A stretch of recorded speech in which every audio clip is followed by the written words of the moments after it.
Oh, okay. Now. Hello, everyone.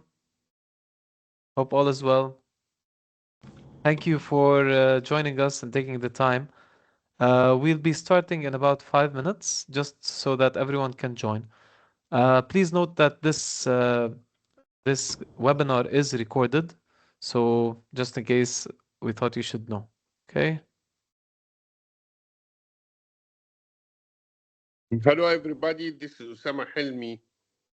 It's very nice to meet, and I wish all the success for all the team. Thank you, Mr. Thank Helmi. you. Thank you for sharing. Thank you. Thank you. Thank you really for everyone joining us in this first webinar. So we are really proud and happy to have you all. And this is part of our, mission, as I will mention later on. But it's really exciting. It's really exciting. Thank you very much. Most welcome.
Okay, just 2 more minutes and we'll begin.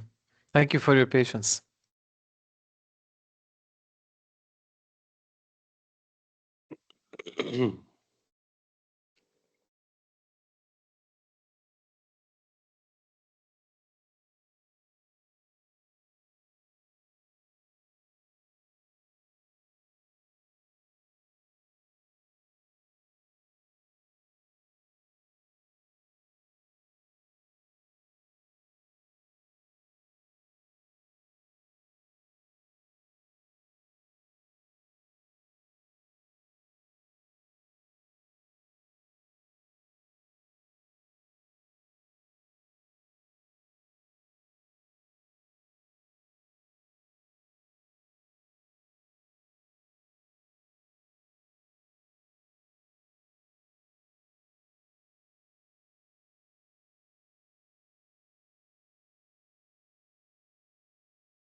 Shall we start?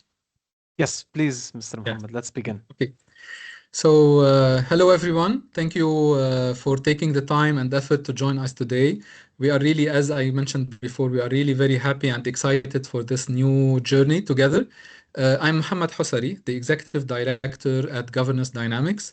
Governance Dynamics is a boutique professional services firm focused on providing GRC, COSO, fraud, and technology consultancy and training certification. It is led by seasoned professionals with a long track record and experience in the Middle East and overseas.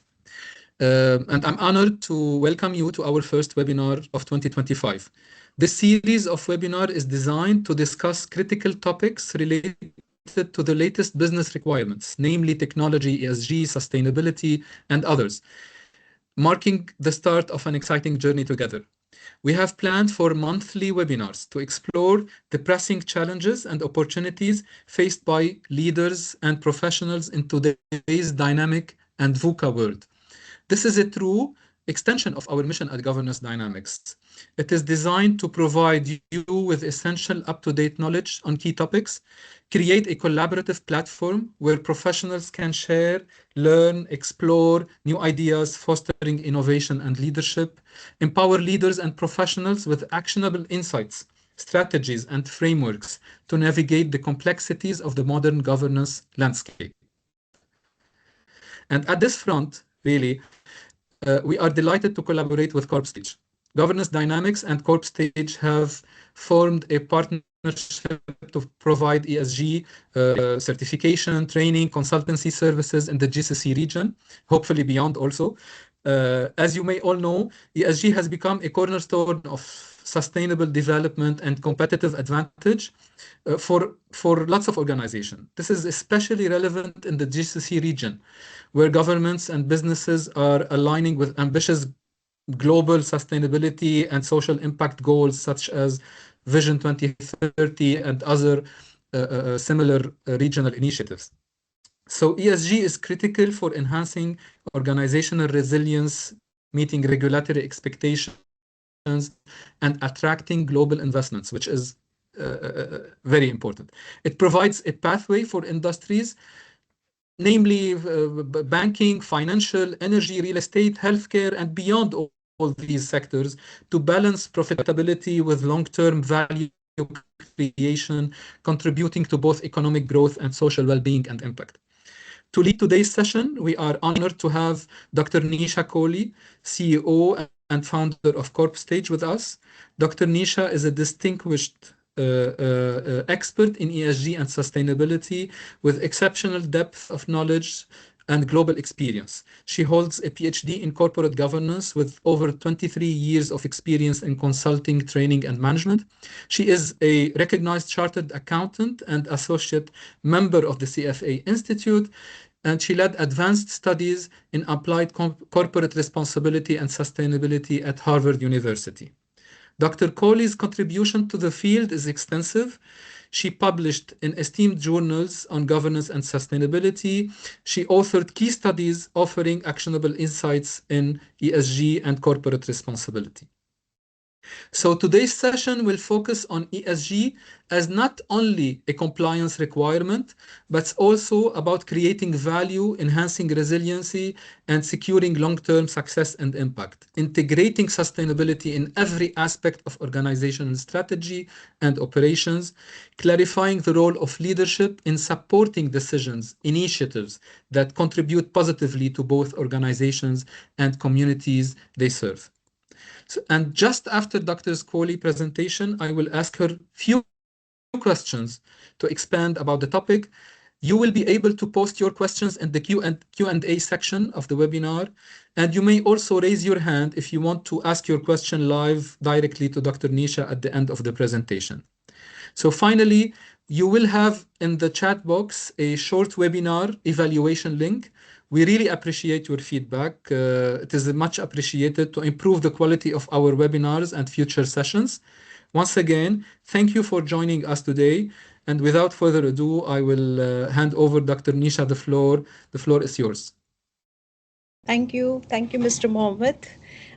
Thanks for your kind words. I'm truly delighted and honored to be here about sharing the practical strategies for ESG implementation in the real life scenarios and the context of Middle East particularly, and then not limited to Middle East, as we know that today's guests are from different parts of the world.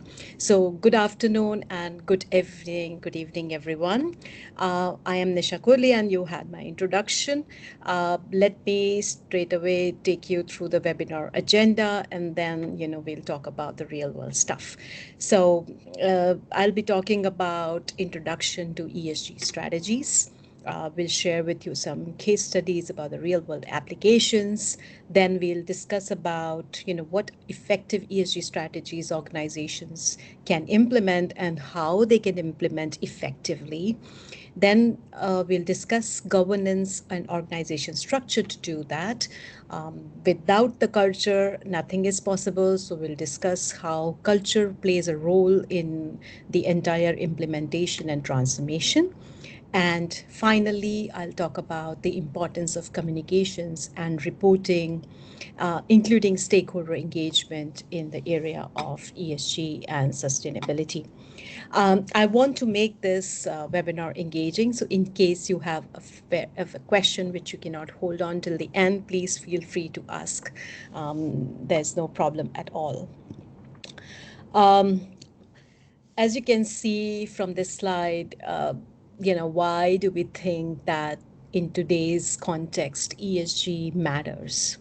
Of course, a couple of decades earlier, companies were implementing or companies were doing good things. From governance, of course, we know that regulation with the corporate governance codes introduced in 1990s, and then we had CSR, which is corporate social responsibility, which made the agenda of doing good popular.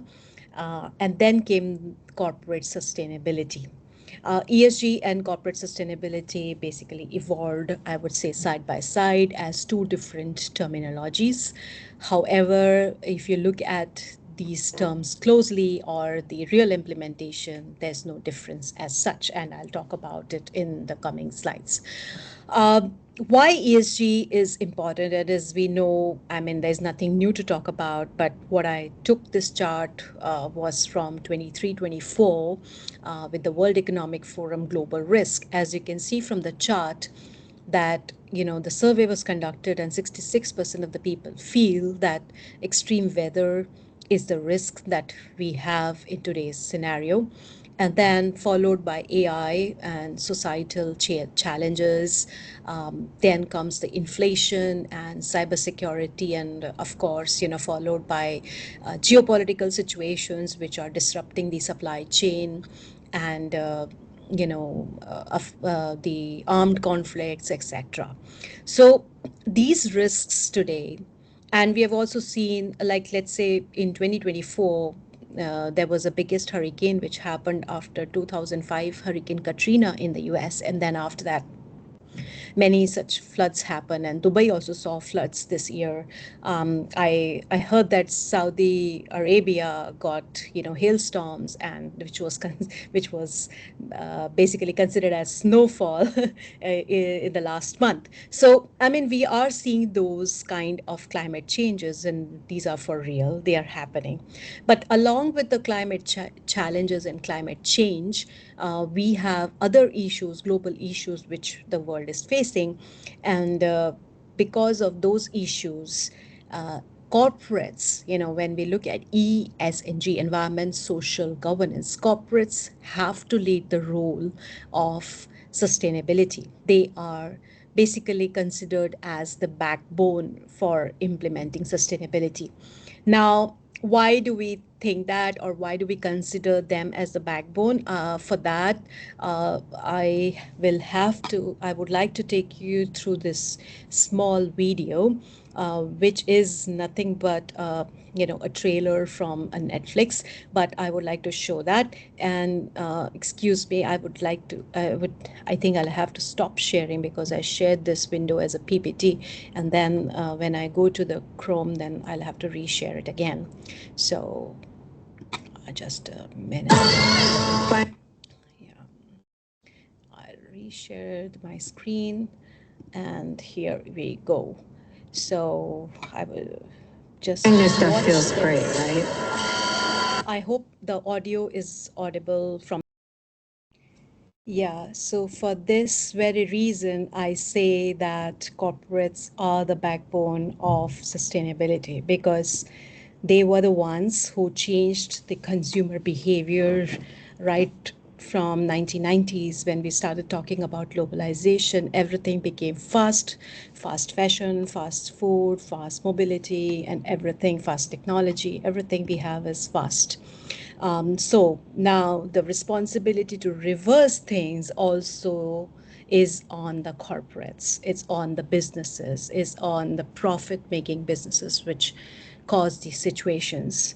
Now, I would like to take a small quiz. If you could recognize these factories, the three, would anybody be able to tell which three factories are here from the pictures? Anybody would like to take a shot at it? Yes, Ramsey. Yeah, maybe you can unmute yourself if you're Hi. able. Yeah, Hi, hi. everyone. Yeah. I think it might be Nike in the bottom left. Top right might be I have some. I think Sheen, so they don't commit suicide. On the top left, I'm not sure. You're close. Anybody else would like to try? Thank you, Ramsey.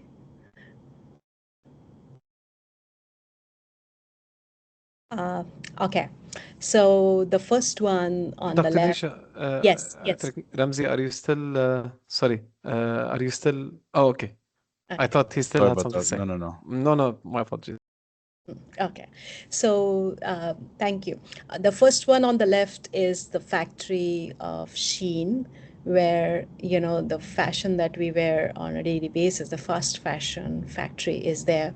I've seen other pictures of Sheen factory where laborers, they sleep in the factory and they are paid for a week less than 19 or less than 20 euros or pounds per week.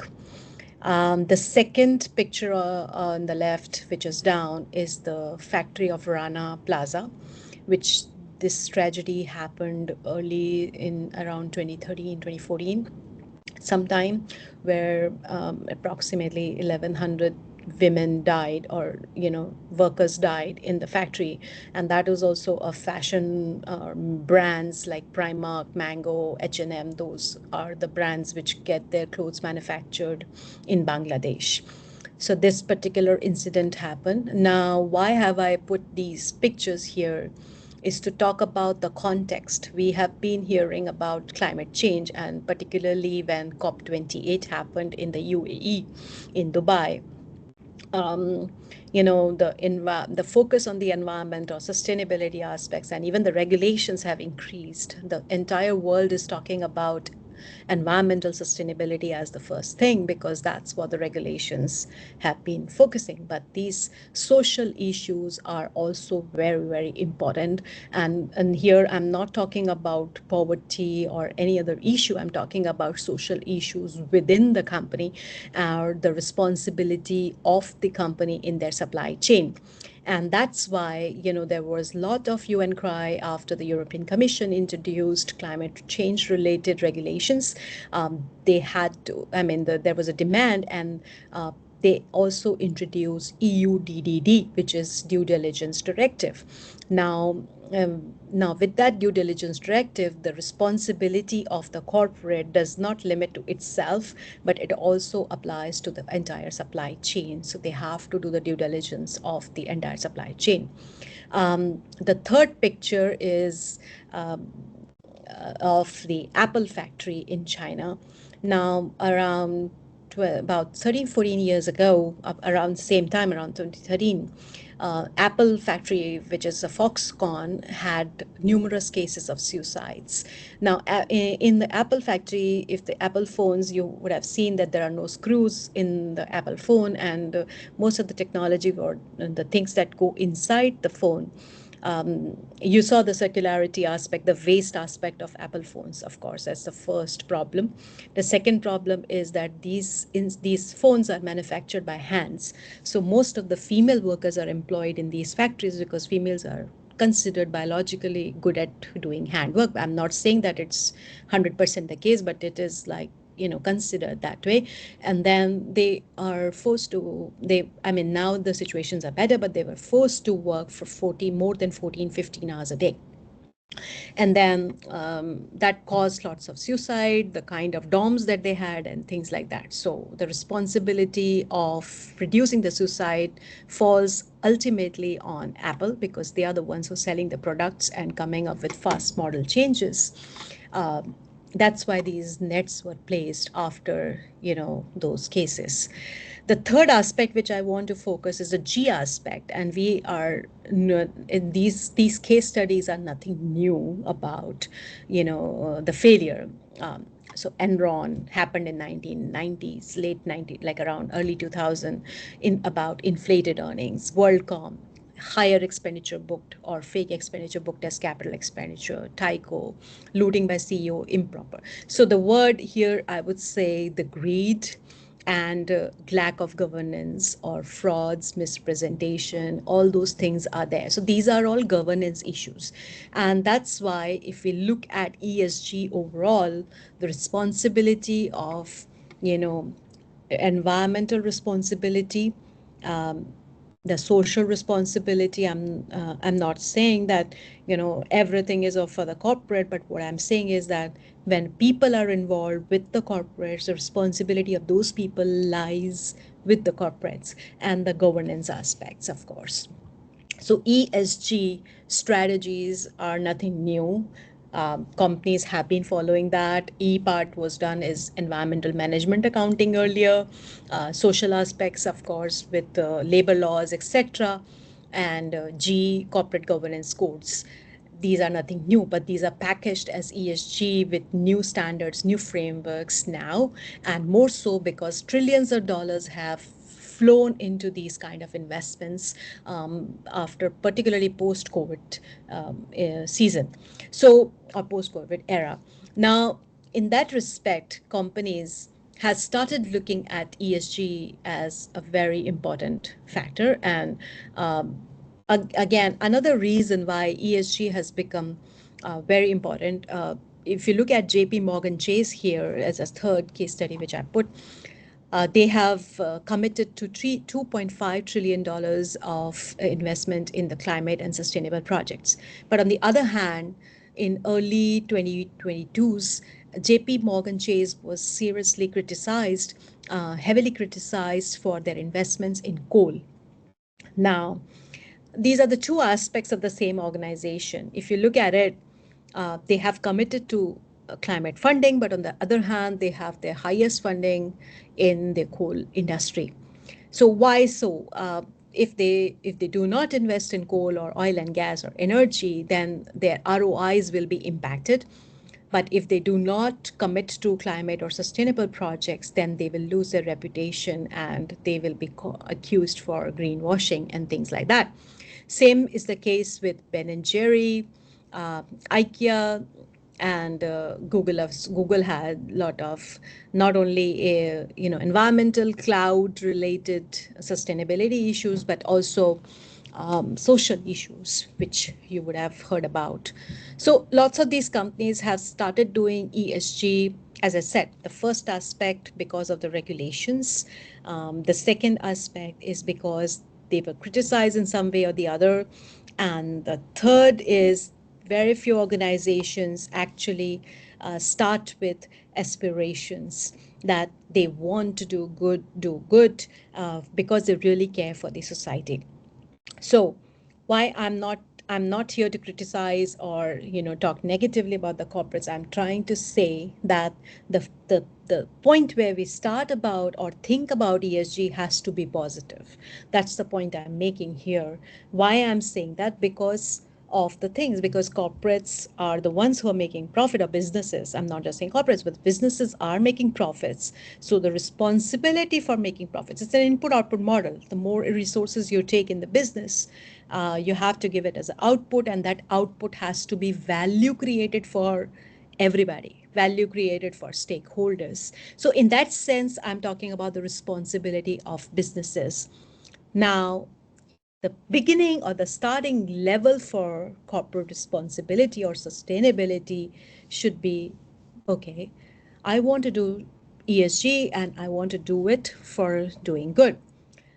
Second aspect, Some companies, they start with ESG for compliance. Okay, this has become now, ISSB has put some guidelines. I'll talk about ISSB. What is ISSB? It's a regulatory standard, or I would say a mandatory framework adopted by variety of number of jurisdictions. So because of that compliance, we all of us know that European Commission has introduced CSRD, which is again a mandatory requirement for European companies.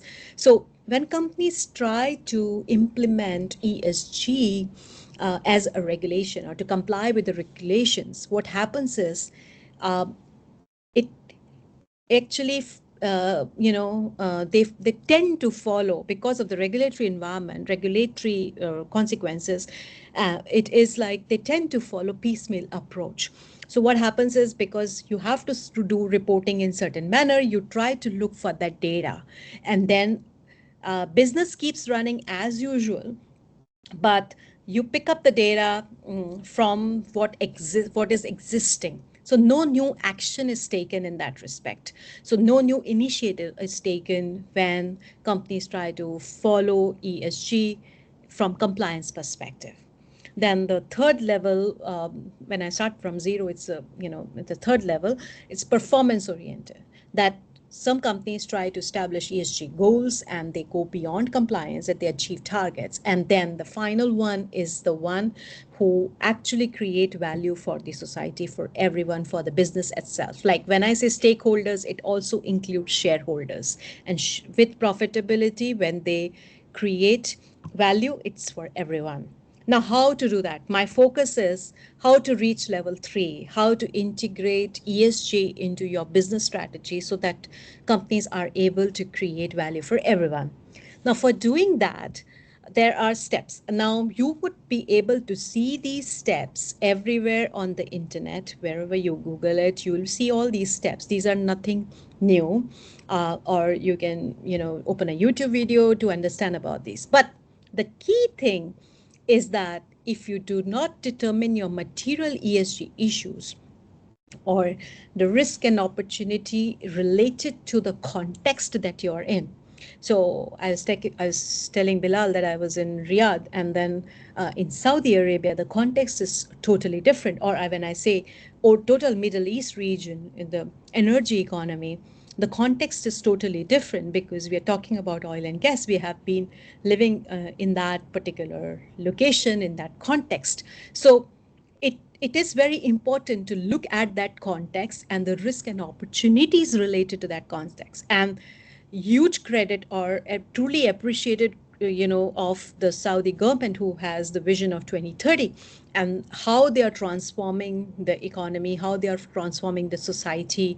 I've been reading about it, and from no healthcare or limited healthcare to 1.1 billion investments in the healthcare and hydrogen related sites, a lot of renewable energy, things like that have been introduced. So looking at the material aspects is very, very important. Then when we look at materiality, the practical is about, first you have to look at the world issues. World issues are climate change, social poverty, whatever. Then we look at the location-based issues. What is our location? Which country are we based? What is the economy like? Then we look at industry-specific issues. Which industry are we in? What are the material factors of those industry? Take a group of 15, 20 companies and look at their materiality. Benchmark against those materiality and see whether are you looking at those similar ESG materiality or not. Then company perspective. Do we have enough funds? Do we have resources? What is our stakeholder priority? What is our priority? So that's how you determine your material ESG issues. Then without engaging with stakeholders, you will not know what their issues are. So a lot of time companies, they determine the materiality without looking at or without talking or communicating with their stakeholders, even though this is like a step recognized in the frameworks as well. But companies tend to give it to external consultants, they will come and do the engagement, but it's very important to establish a relationship with the stakeholders by the company itself. And how this can be done, very simple. Their companies have been doing it, but you have, I mean, surveys or workshops or field visits, and those kind of things are there. You just have to look at it from that lens and improvise it further to have that ESG aspect into it, to add that. Now, align with global frameworks. The next step for the ESG is to look at a global framework. Now, this becomes like an anchor. No, when we align with a particular global framework, it becomes an anchor where you know that this is the data that I need. Now, some data would be existing, but some you need to create. Now, for creating that data, some investments need to be done, some initiatives need to be taken, some people may need to be hired, and things like that. But that, when you are putting investment, of course there will be returns on that investment. Now those returns could be, I'm just taking 10% as a benchmark, could be 10% and higher, or could be 10% and lower. Now, just to give you an example, if a bank is looking at investment in oil and gas, they would have maybe more than 10 to between 10 to 15%. But if the same investment goes in the renewable energy, then they will have a variable return about 7 to 8 or 6 to 8%. Now, this is what the decision needs to be taken. But if this is a short-term decision which is giving a criteria that 6% or 14% or 13%, what do I have to do? If you're looking at a short-term approach, you'll of course go for higher returns. But if you are looking at a long-term approach and considering that investment in, a high carbon footprint assets would be a liability in future, if that mindset is created, and that is for real, it's not just the mindset, it's going to be real. The more carbon footprint a business has, it will be shown as a liability in the books of accounts. Now, how? Because many frameworks ask for carbon pricing. Now, carbon pricing to be recognized and to be recorded. Now, based on the carbon footprint, if you multiply the tons of the footprint, the metric tons of the carbon footprint multiplied with the carbon price, you get the carbon liability. Now, with that carbon liability, imagine if that comes into your books of accounts, how will the stakeholders look at it? So that kind of guidance comes from the global framework. So that is an important part of the strategy. Now we'll talk about which framework to choose and all a little later. Assess risk and opportunities is about risk and opportunity related to climate, different scenarios, and then set goals and KPIs based on those situations. What I'm talking about setting goals and KPIs is not, the usual business goal, but usual business goals with sustainability mindset or with ESG related mindset. You don't need to change your business as such. Do the business, revamp it from sustainability mindset. And that revamping may require some business model changes that can happen, and that is called transformation. So integrate ESG in, that is how we integrate ESG into core business strategy. Now, this can come as a little bit of question that do we have ESG strategy as a separate than business strategy? Like having a separate governance structure or a committee for sustainability. They are doing their own things, and business as usual. You have a CEO under that, maybe different departments, strategy, operations, supply chain, etc., doing their business as usual. If that is the kind of structure you are adopting, then there will be siloed approach, and that can create confusions and if lack of effective implementation or integration, I would say. But if the structure is integrated, and how that is possible is starting from the top. Starting from the top means starting from the culture. When I say starting from the culture, it's re-looking at or revamping your mission and vision. It starts from there.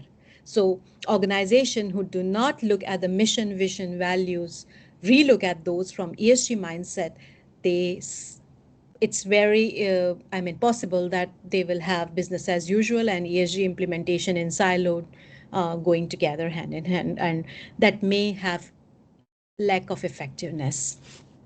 And then, of course, taking the advantage of innovation and technology is very, very important. That what I want to say, or what I mean to say here, is that investments in technology is important, which will, of course, in the research which I did for Indian manufacturing firms in 2020, the result that came out was that digital transformation, whether it's AI, IoT, robotics, process automation, or whatever, uh, again, even in technology, we cannot expect returns in quick format.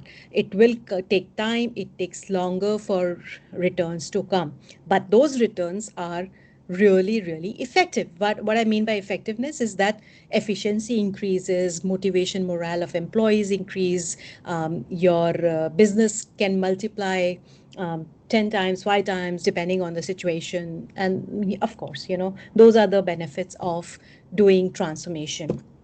So this particular chart, which you see on the left hand side, is a risk and opportunity scenario, where guidance of the framework says that we have to consider minimum of two scenarios if we follow TCFD guidelines, which is Task Force on Climate Financial Disclosures. So it's 1.5. 2 degrees and 3 degrees. Unfortunately, this 1.5 degree is no longer feasible. We have crossed that mark. Very, very pessimistic reports have come out about maintaining the temperature to 1.5 degrees. So now we are looking at maintaining it at 2 or below 2, and then if what happens, what steps businesses will have to take, or how will they handle the risk if the temperature goes beyond 3 degrees or up to 4 degrees. There are scenarios available in IPCC reports. So looking at that, we can identify risk and opportunities of the business. There are two things. One is that if the scenario doesn't happen, like if we keep it below 2, what things do we need to do to keep the temperature below 2? What contribution the organization will make? And the other thing is that if we cannot keep below 2, what will happen to the environment, and what risk the companies, what risk our business will face? So these are the two things we have to look at, and these we look at from physical risk, like physical asset risk, we look at transition risk, and we look at contingency risks. So 3 different types of risk we look at. And then when we look at the materiality, if you look at this is a materiality metrics which I've taken from Unilever. Now, this particular Unilever had a 10-year plan which they started in 2010, and they actually ended the 10-year plan in 2020, where the CEO actually did not worry about the short-term meetings or the shareholder calls which he had, and he focused on the long-term strategy and objectives. And since then, Unilever has been consistently performing at the top of sustainability ranking. And these are their materiality. So on one scale, you look at impact, importance to stakeholders, and on the other scale, you look at what is your importance or what's the priority of the business. And based on that materiality, business takes actions. So these are some of the steps which are important for integrating strategies into business. Another key thing is identification and engaging with stakeholders. Now, businesses, when they keep run as usual, they interact, engage with stakeholders every day. Without engaging with suppliers or customers or employees or government, business cannot run. But engaging with them, particularly with an idea or aim to understand where they are facing the challenges, what issues they are facing, or how can we create value for them, how can we create meaningful outcomes for them. That's where business becomes a stakeholder capitalism, or business focuses on stakeholder capitalism and creates value for everyone. So identification of stakeholders is the first step in that, and then designing the engagement strategy. Now, this engagement strategy could be very minimal effort required. In that would be surveys, or interviews, conducting the interviews, or conducting workshops or field visits, or calling them to the factory, or discussing with them your new strategies, or what would they like to see if in the business, and things like that. When we conducted this kind of exercise for companies, we really got deeper insights into the business, and companies were able to take effective strategies for themselves. Establish partnerships, collaborate with other external organizations like NGOs, chambers of commerce, etc. But some companies, if they just focus on establishing the partnerships to fulfill the checklist approach, oh, we engaged with NGO and we are a part of this particular association where we are, doing a webinar for the entire industry. That's not the engagement, because what we are trying to do here is to effectively engage to understand the issues of the suppliers and then monitor and adapt.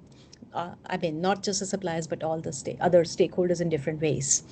So creating an effective strategy, these are the steps. And then first step, as I said, embedding ESG in corporate culture, looking from the top, like mission, vision of the company and values for sustainability. It looks like a very big exercise when you practically start thinking about it. Oh, you may have to call McKinsey's and Deloitte's again, okay, to look at this particular vision, mission, and things like that. Yes, it's I would say for a large organization, it's a one-time, relooking investment, but it does really make a difference if that investment is done at the right stage or the foundation of ESG level. You will not have to come back and redo it and say, oh, I should have done that 3 years back or 2 years back. Okay. Then employee engagement, looking at the and fostering this culture of ESG by taking initiatives in the diversity, inclusion, things like that. Again, setting the tone from the top, right from the board of directors to the senior management to the middle level, taking the DEI initiatives, and then providing the incentives to the employees for their actions and rewards. And then how to get this effective ESG strategy is that linking the KPIs of ESG to the employees' remuneration or their pay, linking their pays with these incentives or ESG KPIs. That works really well. Governance and accountability in ESG. Now, how to have this governance set up? There are in the theoretical aspects. There are three different ways or different levels of governance, sustainability or ESG governance. One is meet governance, and then second one is exceed, and the third one is lead. When we say meet, that means one function is created in the organization where ESG head is sitting or sustainability head is sitting, and he has a small team of 2-3 people looking at the ESG reporting requirement, and they are doing the stuff. Then comes the exceed aspect. Now, exceed is not just a sustainability department, but a committee where cross-functional C-level executives are there who are contributing their mindset and thinking together, and various parts of the businesses are coming together and integrating. And whenever they're taking any business decision, they are looking at ESG as well. The third level is the leading level, which is not just the sustainability department or sustainability committee, but also disclosure committee and various other subcommittees or subgroups which look at ESG as well. Now that becomes very important for large organizations, because imagine sustainability report is prepared by the sustainability department, and this sustainability committee approves it, but then there is no one or who is re-looking or rechecking the report. The accountability of the report is not there. So there should be a disclosure committee which should verify and validate that information. So that is the leading model of governance for ESG. Another leading model of and another way of leading is that board of directors. When we're looking at the board of directors, these first of all, the boards, when we look at the audit committee, we say, okay, at least one member of the audit committee should have the financial qualification.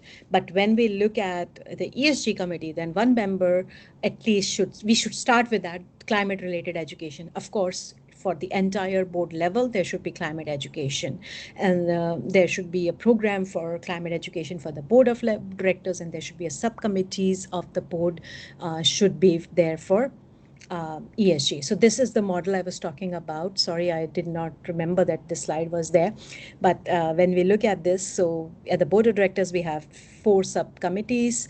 And then when we have going down to the last level, like ESG initiative committee, disclosure and metrics, and financial reporting team, that's where this is the lead model example. So there are different levels. Sorry, somebody was raising the hand. I think it was just Wafi. He wanted to Yeah, tell that you was to me move by to. mistake. Sorry. Okay, no worries. Yeah, just let me know if on time. I think it's okay. So aligning business goals for sustainable. Sorry, the word got this thing. So first thing, again, okay, this particular thing is that to do certain, if you look at this particular chart, when I say ESG initiatives committee, that means it's not just about data collection that business as usual is running and then we collect the data and we report it. It's not about that. It's about taking initiatives or taking actions to have decarbonization or to achieve the targets and to achieve good things or good KPIs, which we have committed according to the stakeholders' expectation. Now, that is not easy to implement and launch initiatives, particularly if we have a meat model of governance where sustainability head or sustainability officer is sitting with just 2 to 3 executives in his department, then securing the senior management buy-in becomes very difficult for him. Now, because again, the question comes, are we having enough ROI for these ESG initiatives? And do we have outcomes related to that? And how much money, or do we have budgets and things like that? Yes, that's a problem. Now, to achieve that, there are certain tools which are available, which is we have, integrated that tool in our Corpstage platform. Is called multi-criteria analysis, where we actually enable managers not only to look at from finance perspective or the ROI perspective, but also to look at from strategic imperative perspective, that whether it is very, very needed for the reputation or the share price, reflection, because nowadays ESG KPIs or ESG performance actually impacts the share price as well.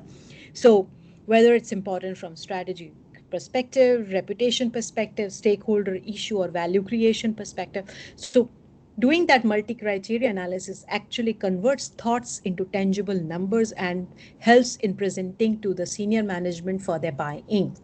Not only that, this particular multi-criteria ROI, when it is calculated, you can take it to the banks and show that this is a performance. Of course, by preparing your ESG report and ESG tracking and monitoring your ESG KPIs, you can even go to banks for green financing or sustainable funding. Nowadays, various products are there, sustainability linked loans and bonds, and various other financing models are available.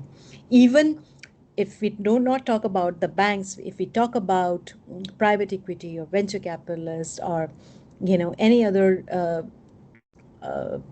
partners or investors, they are actually putting in money for this corporate sustainability and sustainable funding or impact related funds. Sustainable ROI, as I mentioned, it's not just about financial returns, it's about showing the impact. So the key idea is that ESG strategy should not only result into your financial a positive or negative. It could be, in short term, but of course, in long term, the ROI should be calculated or looked at it from the return from the impact perspective. So what's the impact? Now, I have seen companies where initiatives are implemented, money is invested, and data is also created and reported in terms of ESG report, but companies then do not go to the next level of measuring the impact.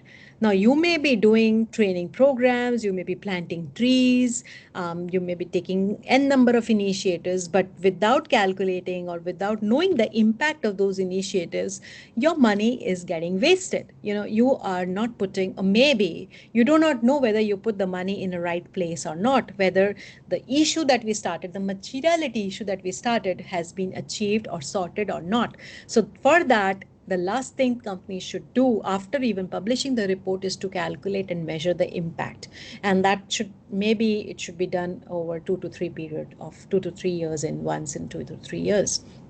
Then that will bring ESG alignment, and for doing this, linking sustainability goals to the executive KPIs helps in achieving, all the, or aligning the business goals with the ESG goals. Critical success factors for ESG implementation, as I talked about it, but to wrap it up and to summarize, it's very important to have leadership commitment. When I say leadership commitment, it can be seen through governance models adopted, exceed model, or at least a lead or the exceed model. And then leadership commitment will come from your revamped mission, vision, and the sustainability committee, having cross-functional leaders in one place and putting in money or investing or setting aside funds for implementing in ESG initiatives. Tracking and measuring the goals, measuring the impact, that is important. Engaging with stakeholders, key thing. And then transparency and technology innovation. So transparency again will come when you adopt certain technologies. Unfortunately, what the business world does today is behind. I mean, it's done within the business, and the data does not get reflect or does not be seen, does not is available is to the stakeholders. So how do we prove that what we are doing is really transparent? Now, one way we do this for financial report is auditing. But for non-financial report, still it is voluntary to get the audits done. In Europe, European Commission has made it mandatory to get ESG audit. Currently, it is at limited assurance level, but going forward, it will become reasonable assurance. And I have seen that many and more companies are now going in for ESG assurance, because when they have done certain work, they would like to know that, okay, this work we have done, now people should trust us that whatever information we are producing is reliable and credible information. So for that, it may be useful to implement technologies such as AI and blockchain.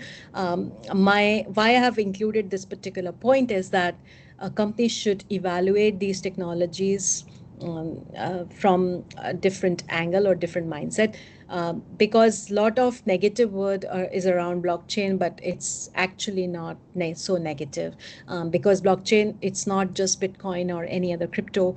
It is about the chain where the data is immutable, and it is very highly encrypted and safe and secure data. So nowadays, even financial institutions are going in for blockchain technologies and AI technologies. Internally, there may be other barriers, challenges like fragmented accountability. As I said, that if the departments work in silos, and that may be a problem because everybody is looking at their own KPI, and then it's very difficult to integrate the things. Yes, Wafik, sorry. Sorry, I just want to say that there's one question in the chat. Yeah, sure. If we can just address it. Yeah. I'm not able to see the chat or... You can see the Q&A? No, when I'm presenting, I'm not able to see. Maybe you can read that for me if it's possible. Yes, sure. So the question is from Hilwa.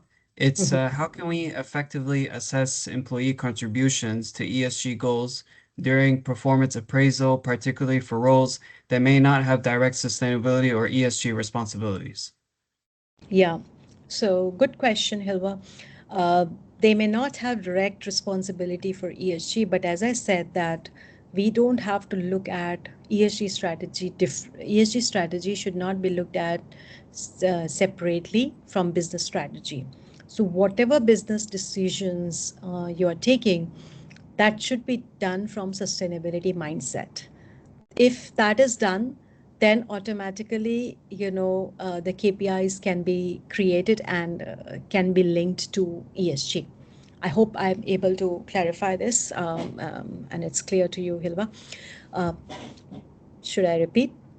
I'll just say that if we integrate thoroughly all the ESG strategies with business strategies, then it's easier to set those KPIs. The moment we start looking at sustainability as a different activity or a different department, then it is difficult because everybody will keep on doing what they are. The key thing about implementing sustainable strategy is to look at the entire value chain, right from raw material sourcing to operations to logistics to sales to marketing. Everything should be done with a sustainable mindset. And if we link the KPIs, like marketing KPIs, could be that okay, in doing marketing there will be no let's say negative messaging, or particularly these particular sentences will not be used, or the word environment friendly itself will not be used. Let's say, let's talk about this. Okay, now that could be one KPI. I'm just saying that could be one KPI. Now, why the word environmental friendly? Because now it has become a controversial term, because it it is a very vague statement which many companies claim that they are producing environmental friendly without sufficient data. So it could mean greenwashing, and having that, eliminating that from your marketing could be a positive KPI, or could be a KPI which could be associated with the remuneration. Okay, so you have to look at the entire value chain with the mindset. Now, that is where the breaking down of silos will happen, and every department will then contribute to sustainable practices. Basically, what I'm talking about here is the culture. So it's nothing but setting the culture of the organization, and that is about ESG. Now, external challenges could be this is again a very big challenge. I would say rapidly changing regulatory landscape, and particularly this was a big challenge 3 4 years before earlier. When I started developing, or when we started developing Corpstage, that time there were about 16 to 20 global frameworks that we had to look at, because there were so many standards which every company was following, maybe three or four of them. It became so confusing. And then when we did a mapping and aligning exercise for these frameworks, we found that these are not different. Only the formats are different. The substance is the same. So that's where we started building the platform, saying that whatever be the framework adopted by the company, the information or the data created, or the sustainable practice which is implemented by company, it will produce the data which is applicable for any framework, and company can report to any framework. We started with that approach. Unfortunately, this doesn't work with corporates, because the compliance mindset, when we are looking at compliance, the format comes the first, and then the data. So, but luckily, again, ISSB came. So it was so interesting to watch. Now this particular SASB got merged with IRRC. Now SASB is Sustainability Standards Board, got merged with integrated reporting to become VRF, which is Value Reporting Framework. Then 2 3 months down the line came VRF, got merged with TCFD, and then now we do not have TCFD even. We have only International Sustainability Standard Board with S1 and S2 in 31 or 32 jurisdictions now. The second standard, which is widely applicable or widely adopted, is GRI, which is Global Reporting Initiative. It is a voluntary one, and what, to my understanding, Middle East region is following the guidance of GRI, and more, and maybe it may go towards ISSB as well. But in EU it is CSRD, and in US SEC issued the guidelines. So I would say, if you look at the standards now, there are about 4 to 5 which are there, but All others got merged with each other, and they were all voluntary earlier, but now we have mandatory set of three: ISSB, which is 32 jurisdiction, EU CSRD, which is in Europe, and it is applicable to companies which are multinational even outside, or they have certain business in Europe, then it's applicable to them even if they are outside Europe. And the third one is SEC, and SEC is the lightest one in the US, but that's the situation. And in India, we have BRSR as a separate name there. That's a jigsaw puzzle, I would say, or the acronym puzzle that companies had to solve. It's not just about the name, it's also about the definitions and how to follow those were the challenges which companies had to face. And even today, that is a challenge for companies. To how to understand the definition and how to achieve the guidelines. And that's why about a couple of weeks back, EU had to dilute or reduce certain requirements for CSRD. So difficulties in gathering the data, and that's another challenge, and increasing demands from investors and consumers because of the trust. So they want to build the trust in the data. Market and industry challenges, balancing ESG initiatives, of course, with balancing it with profitability and the cost efficiency, that's important. Managing sustainability across the supply chain, because supply chain becomes very long, and then we know that for food companies, for example, the supply chain can go to the farmer, and where there's lack of technology, lack of reach, how do we get that data, how do we incorporate that data into our reporting? So those are the challenges. And beyond that, we have data and metrics complexity, how to get the data, how to calculate the data, then working of organizations in silos, in different departments, subsidiaries, bringing everyone on board, capacity development, training people. It's a huge effort. And then technical infrastructure gaps. Also, we need certain softwares and infrastructure to monitor and track ESG performance. So these are the barriers. Of course, it takes time. No new initiatives happen in one day. So Rome wasn't built in a day, so it does take time. It does take effort, and a lot of commitment. Uh, Reporting requirements, as I mentioned, there are different types of reporting requirement. Other than the regulatory reporting standards, we have different types of reports like impact measurement report, as I said, and the GHG calculation, greenhouse gas emission calculation on Singapore. In addition to the ISSB, companies have to measure their carbon footprint and also report scope 1, 2, and 3 to the regulator. So those are the different reporting requirements which companies have to follow. Some companies, even smaller companies, have particularly are opting even for CDP. Now CDP, why CDP? Is Climate Disclosure Project. It's basically for getting the rating and the ranking for CDP, and that can be, the rating and ranking can be searched up by anyone. And for doing business, like if you want to have a supplier, you will look at the CDP rating of that from climate perspective, looking at the scope 1, 2, and 3. If you are an investor in that company, you'll look at CDP rating, and that's why companies go in for CDP rating or CDP format. Okay, how to build trust with stakeholders is effective communication, transparent reporting with stakeholders through ESG reporting, through websites, through newsletters, through intranets and things like that.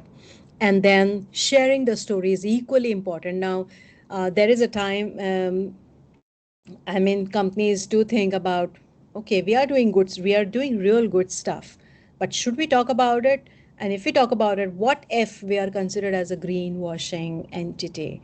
So those are the challenges that we need to tackle, doing the right amount of communication, and making sure that the data which is presented is transparent, credible, and verifiable data.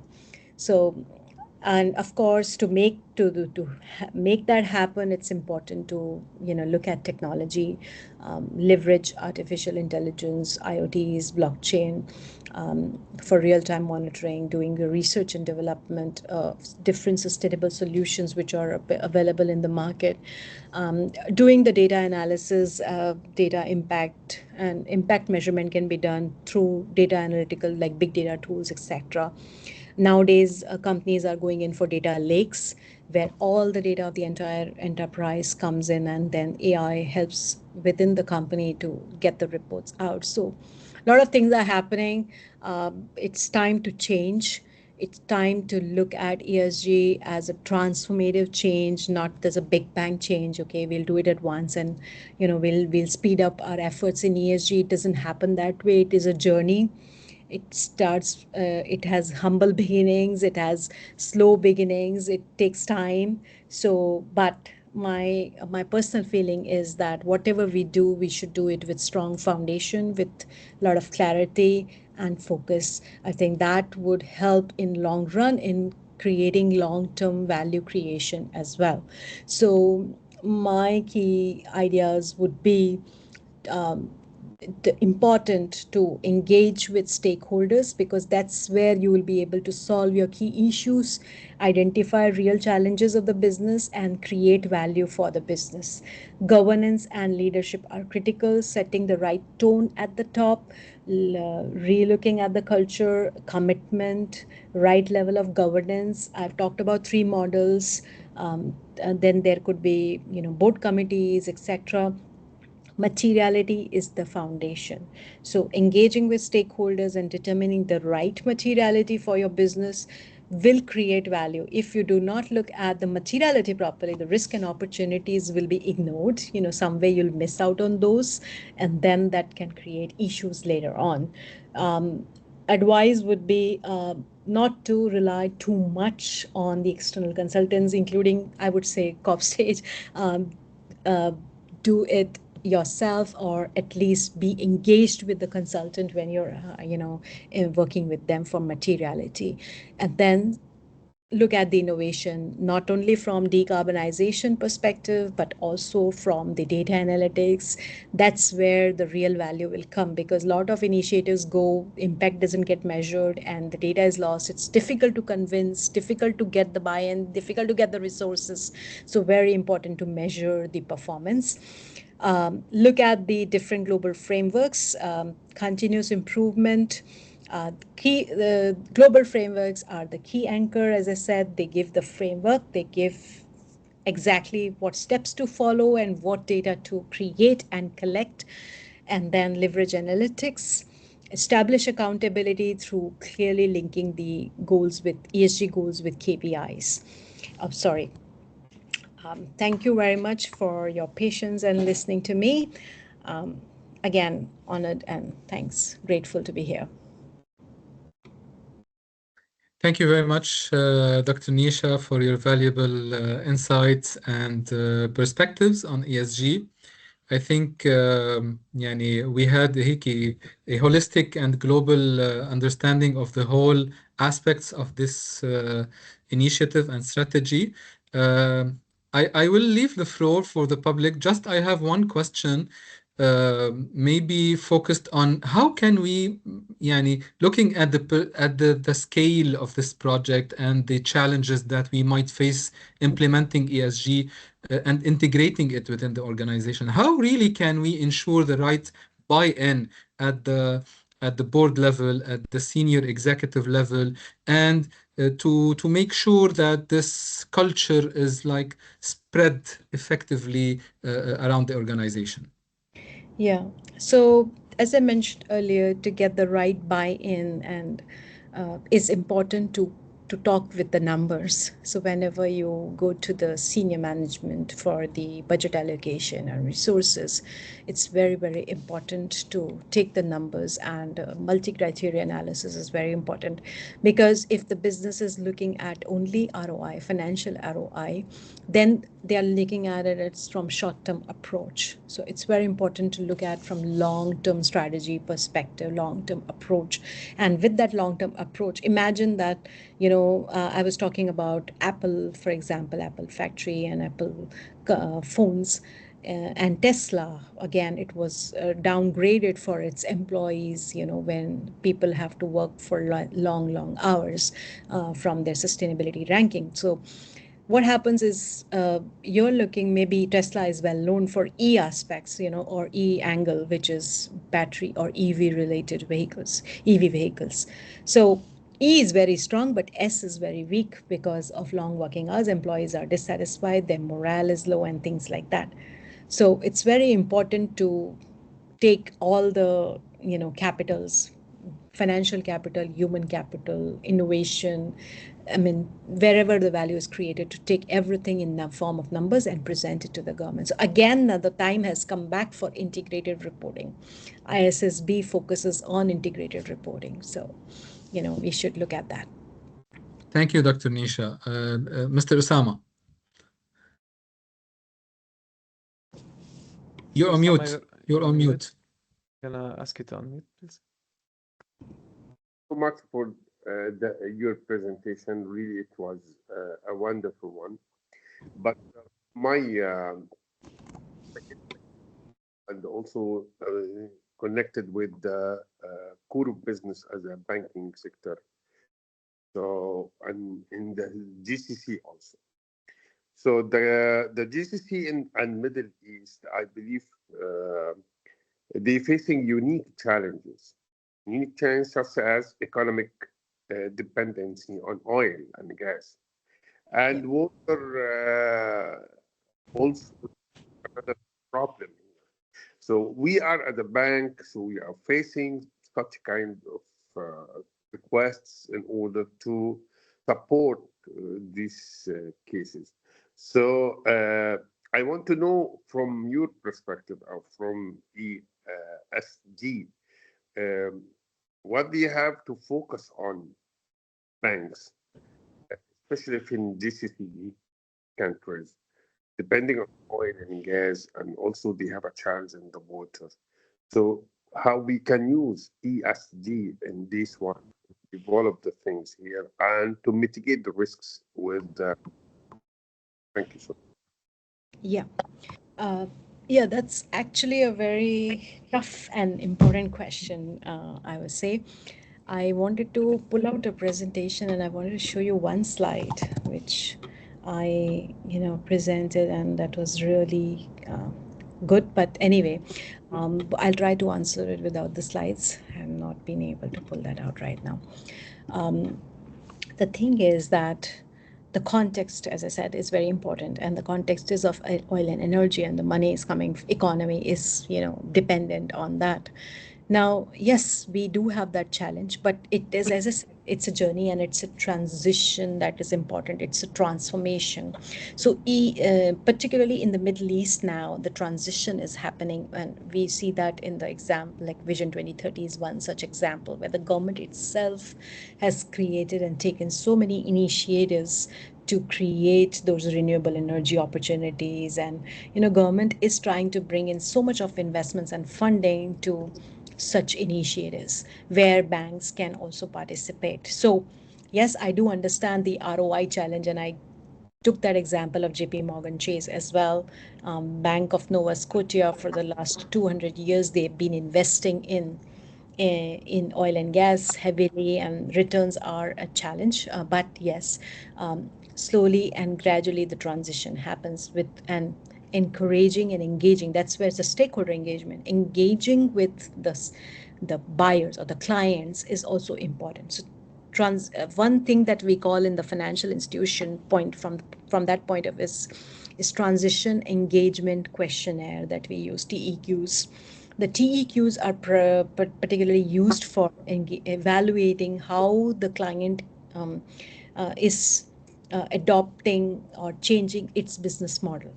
Now that particular can be linked to the financial cost of capital that the bank is charging from that particular client.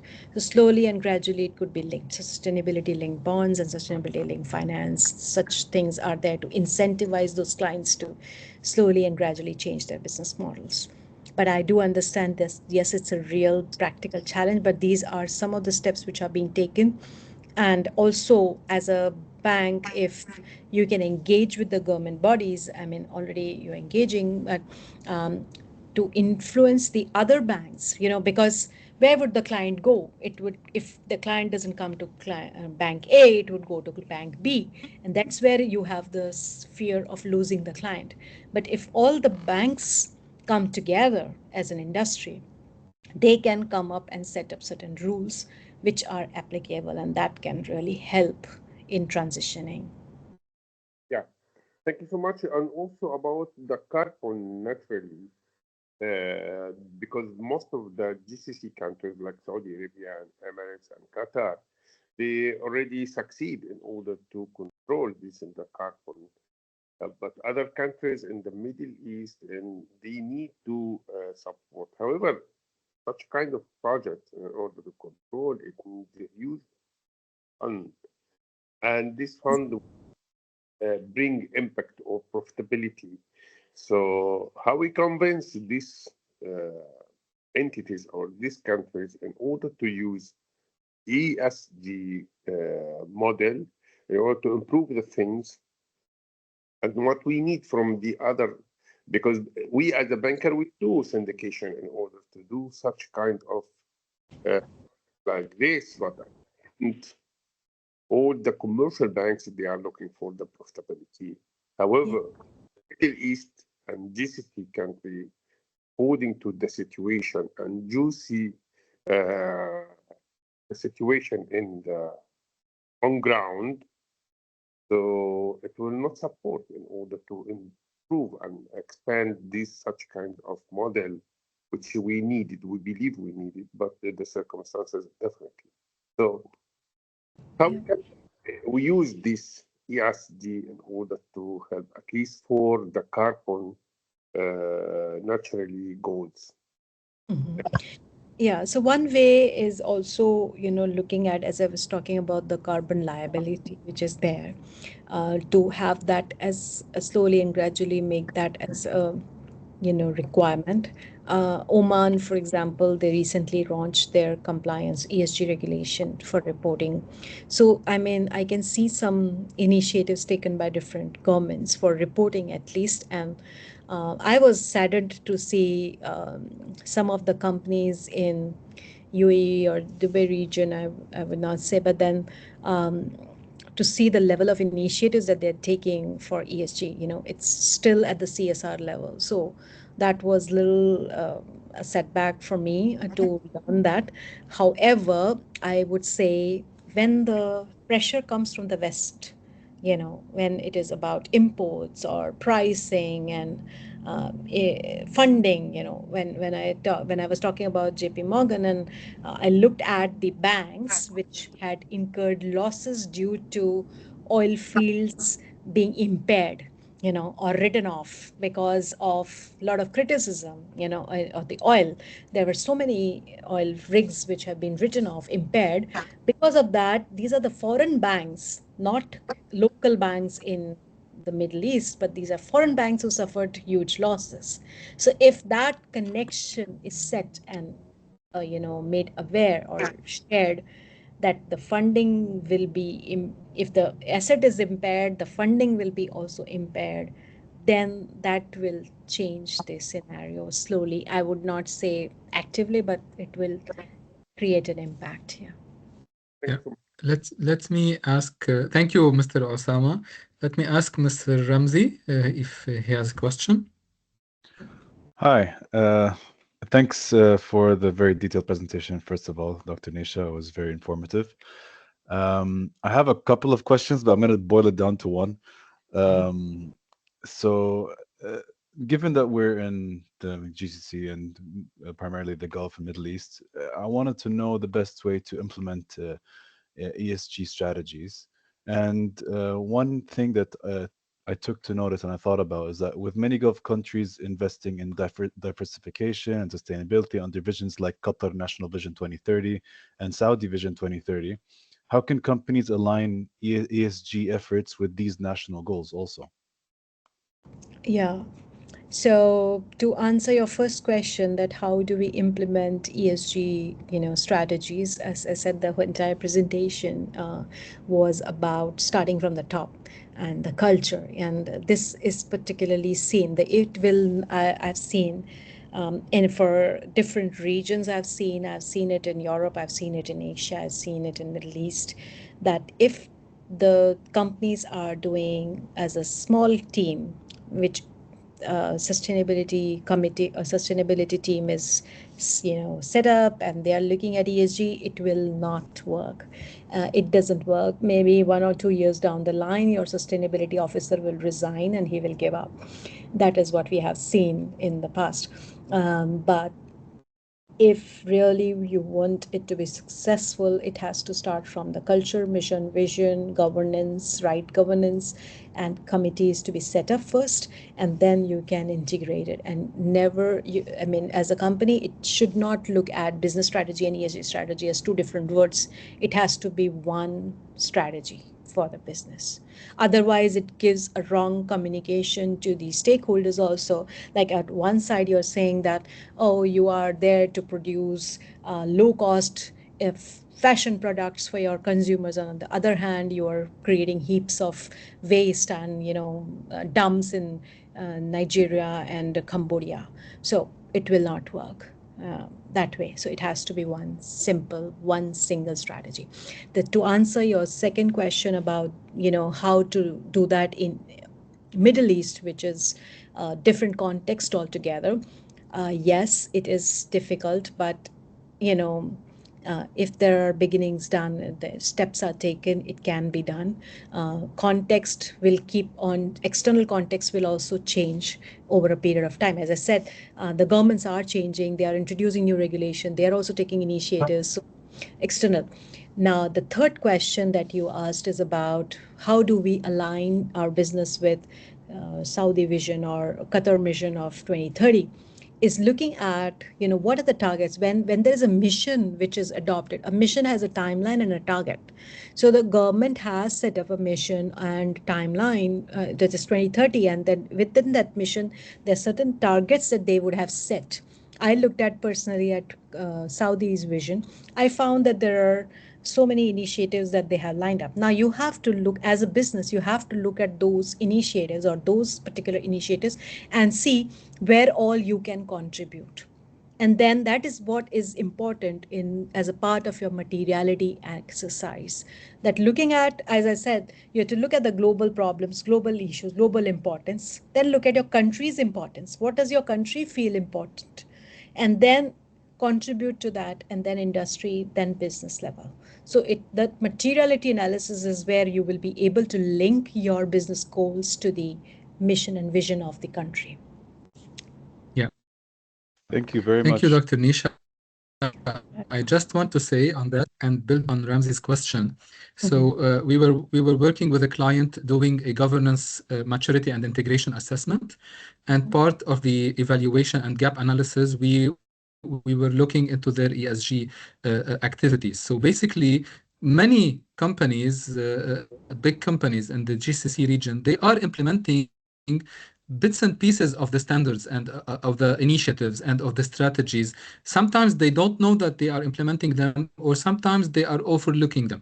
I think a start point is to make an accurate gap analysis based on the framework that is selected, that is required, and then you will identify some kind of like, this is existent, we have this, we will build on it, we will elaborate on it, and then we will focus on these initiatives with a clear roadmap. So I think this is important, and I will go to Mr. or I don't know, Sunil Edwards, raising his hand. Hi. Yeah, Good hi. evening. Dr. Nisha, it was an incredible opportunity to listen into you and your wisdom. I wouldn't have missed it for the world. I actually was driving for something, but decided that I'll tune in while I, get to park and listen to you. One important thing, and this was brought up earlier, the region in the Middle East is hydrocarbon intensive. We're seeing that there are challenges. You talked about it. But what I'd also like to highlight is something you said earlier, do it yourself. This is the biggest value that we can do and gift we can give ourselves, because we're having good and very effective regulation that's coming into place. It's strong, it's strict, and it is purpose driven. And speaking for the UAE, with the work that I do here, I'm very confident that there will be a lot of positive change and we will lead some of these initiatives. But for the naysayers, my thing is that we can start at home by our own in our own organizations, and the little changes that we make can make a significant difference to the overall economies that we are part of. That was just my two-bit I thought that I would like to share. Thank you. Thank you. Thank you very much. Yeah, I really wanted to say that because I've seen, companies doing their materiality using external consultants, and then what happens is the kind of surveys, and they were literally those surveys were mocked on LinkedIn. People really laughed at those surveys because the type of questions that were asked were irrelevant, and they were done using Survey Monkey and things like that. So those are not at all relevant. Those are like doing just checklist approach and just following, okay, we have done this, we've done this. But what it really means is stakeholder engagement. What it really means is to know who are your stakeholders, know what the pain points are. I'll just give you a simple example. We were working with a construction industry, and then we were looking, and that particular industry is also, that company is also into building materials. So the simple thing, like clients find that their particular tiles are not skid free. So those design changes or material changes come from your stakeholders, your consumers, the reviews that they do, and things like that. So those are key things which help companies to build their reputation or maintain their reputation, build the trust of their consumers, their suppliers, paying them on time, buying quality products, taking care of their employees. These are the things which actually bring a lot of issues to light, and also a lot of recognition and trust with that. So that is, from my point of view, it's very important for effective ESG strategy. I'd like to just share a word from the comment section from the chat box. Mrs. Yusra Sidani says many companies adopt environmental, social, and governance ESG practices, but fail to document or share them, missing opportunities for recognition and impact. This often happens due to a lack of awareness, resources, or understanding of the stakeholder interest. So Yes. this was a small comment from Mrs. Yusra. Yeah, I totally agree with that. And my last slide was on that it's not just, you're doing a lot of good work sometimes, but it's very important to share it and communicate it as well. And that sharing and communicating builds trust and builds, the relationship with your stakeholders. So that's very, very important. It's very important. And when we also engage, like, in not just for the platform but also for our other assignments, the first thing that we do is to ask that what initiatives are you doing already, because a lot of times they don't even know that they're doing it. They may be, let's say on a scale of 100, they may be already at 30 or 40. They don't even know. So they just need some to throw some light on those, and that Yeah. helps them. Yeah. Perfect. We have as well a couple of thank yous from Nadine, Hannah, Ms. Yusra, and Hadi. So just thank you all for attending. Thank you, Dr. Nisha. Um, do we still have any questions, comments to be shared? Well, I think we can wrap it up for today. I invite you to keep on following Governance Dynamics page and website and LinkedIn. Our next webinar will be in February. We will share with you the information. It will be about fraud and forensic investigation with one of leading experts from the US. And so keep tuned, inshallah, and we will see you in February. Dr. Nisha, you want to say? Yeah, there's one question which came Ah, here in the chat. How we can okay. do an effective benchmarking when your target industry in the particular region is not following any ESG strategy yet? Yeah, it's a very good question, and sometimes we find this is a problem. But then, if we do not have a peer, why don't you become a leader? And then leader you can become by following the best practices. So we do benchmarking. Then in that particular case, when the industry is the first one or the company is the first one to do that, then you follow the best practices. And good thing, best practices could be from a different region, first of all. And if it, let's say if it would hardly be the case if it is not done anywhere in the world. But let's assume if it is not even done anywhere in the world, the good thing is that ESG frameworks or ESG strategies are irrespective of the industry. They're industry agnostic. So when these are industry agnostic, you can follow still any framework, like depending on the countries these days, like ISSB or GRI, and take that as an anchor and begin your journey with that. I think that would really help.